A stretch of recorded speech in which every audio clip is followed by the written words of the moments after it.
Hey, why do most men stay fat? I'm gonna tell you the truth, it's not because they're lazy.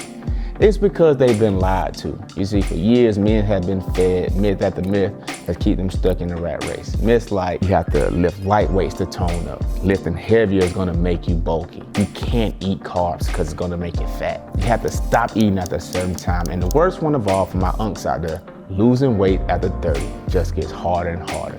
But today, I'm gonna break down the top 10 myths that keep men stuck when they're trying to lose fat. You're gonna build some real muscle, you're gonna lose real fat, and finally make progress. And if you're tired of living in the same body decade after decade, tune in because it's time to tighten up. Myth number 1, you hear it all the time. I'm trying to tone up, so I wanna stick to light weights. And I don't wanna lift too heavy, bro. I don't wanna get too bulky. Listen, brother.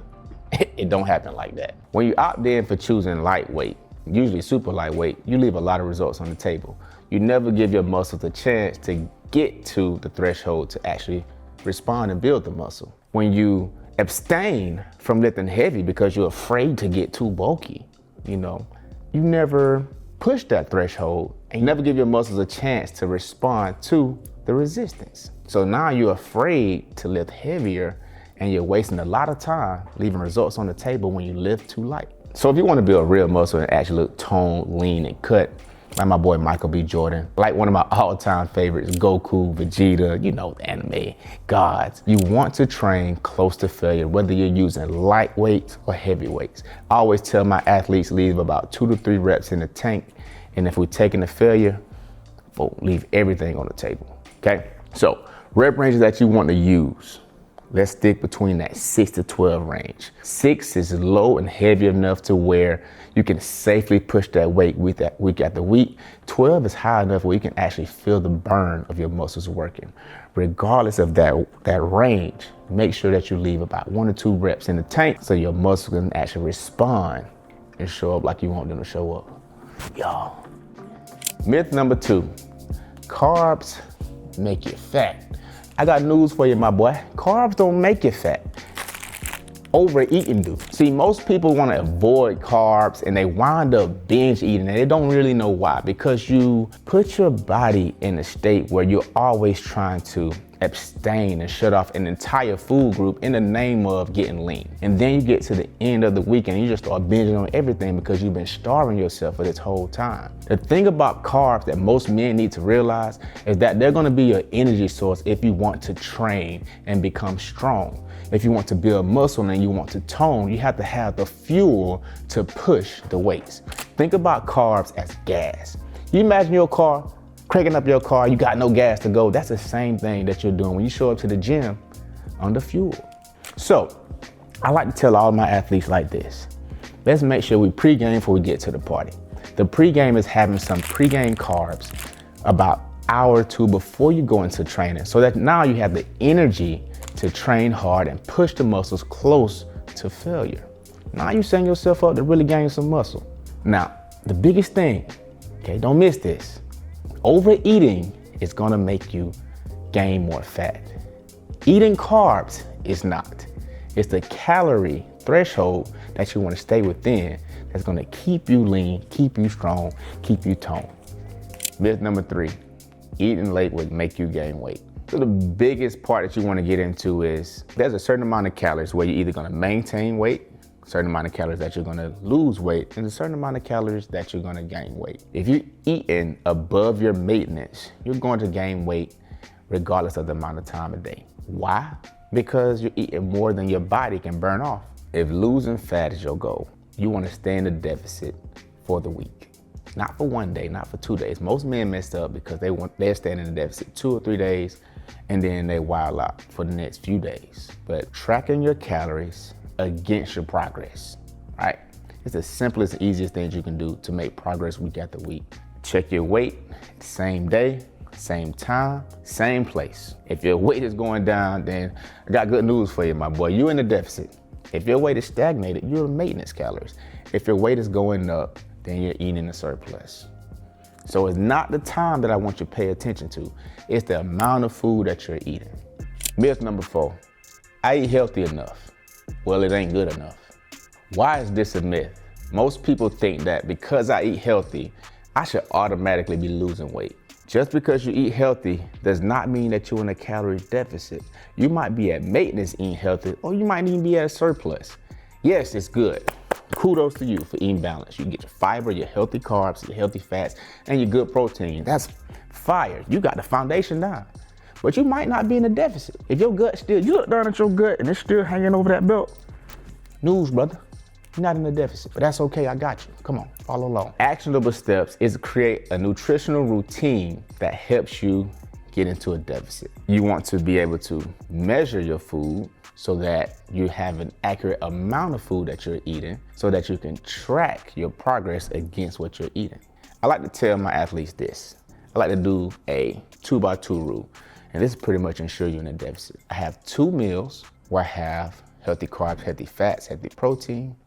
And I have 2 meals where it might be carbs, protein, no fats, or fats, protein, no carbs. That is a foolproof way to get into a deficit for most men. Myth number 5, I'm gonna just do more cardio to lose weight.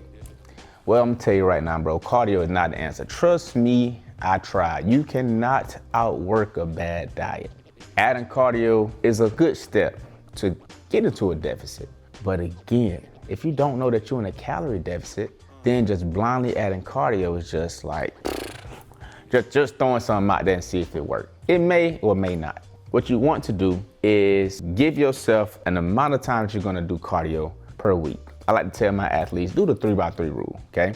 3 full body workouts, 3 meals a day, 3 cardio sessions a week for 30 minutes, okay? Within these 3x3x3, you can easily track how much cardio you're doing, how much food you're eating, and how often you're strength training.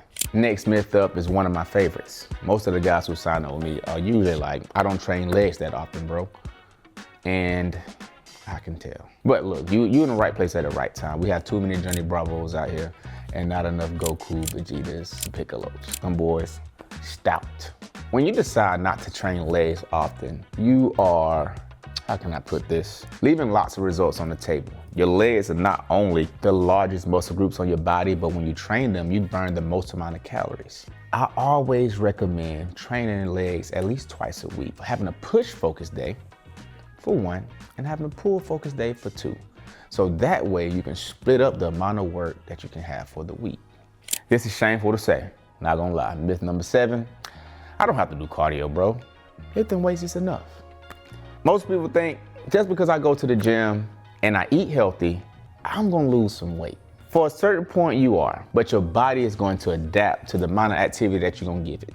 If you want the best results, if you wanna be lean, you wanna be toned, you wanna be muscular, and look like you go to the gym, combining cardio strength training with a calorie deficit is gonna get you not only the fastest results, but the longest lasting results. Because you're hitting all the major parts of health.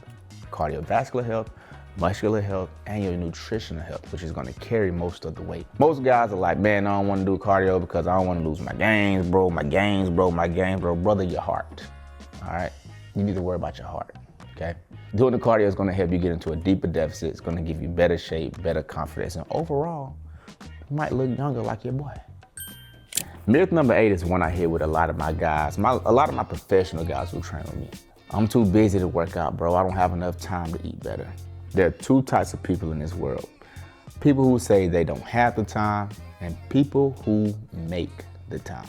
So you telling me out of 168 hours, you ain't got 3 to 4? So let's break it down like this. We have 3 dedicated hours to strength training and 3 dedicated hours of cardio work. That's 6 out of 168 hours that you're dedicating to improving your health. Now you telling me out of 168 hours, you ain't got 6? Come on, fellas. Myth number 9, I got bad genetics, bro. I've been in the gym forever. I still don't see no results. Okay, let's have a truth moment here. There are genetic freaks out there. They just walk into the gym and they just gain 5 pounds of muscle. And there are those people who have a harder time building muscle. If you're one of those people who feel like they have a hard time building muscle, then you are really going to need structure and systems where, again, I'm gonna say this again, where you track your results against your inputs, what you're doing. okay? How you're eating, how you're sleeping, how many days are you training, how much cardio are you doing. I've seen people with bad genetics change the way they look, change the way they present themselves, change their confidence. So it's very possible. We have to find practical ways to make it happen. And you can do that by systemizing everything. The final boss of all fat loss myths. Fat loss gets harder as I age. But why? Let's go back to our adolescent years. When you was in high school, you was always up, moving around. You might have played sport, you was involved in all of these activities. If you went to college or your young adult years, you probably partied a lot more, you probably was out a lot more, you was walking to classes, you was moving on your feet. Let's go post-grad. Your responsibilities increase, your time seems to decrease, and now you're sitting down a whole lot more. And what you used to do in your younger years has seemed to be causing you to gain a lot of weight. Let's dive into that deeper. Your activity adjusted because you moved a lot less, but your appetite stayed the exact same. You still ate like you 25, but you moved like you 45. And that is where the disconnect is. So it isn't automatically age because your metabolism doesn't slow down until you get about 50 to 60 years old. You have to adjust your activity with your appetite, or adjust your appetite with your activity. What do you mean, coach? What I mean is, if you spend most of your days sitting down, 8 hours a day, 5 days a week, you have to, 1, aim to get about 8,000 steps a day. Number 2, let's adjust how much food we're eating. I can't eat like I'm 25 no more.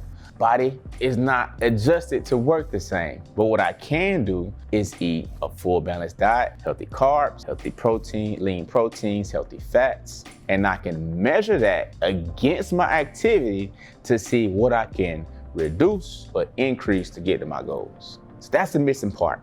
It's not automatically the age that makes weight loss harder. It's the lack of activity that most men miss that makes weight loss harder. It doesn't have to be extra cardio, but it can be. Simple steps to get you right where you need to.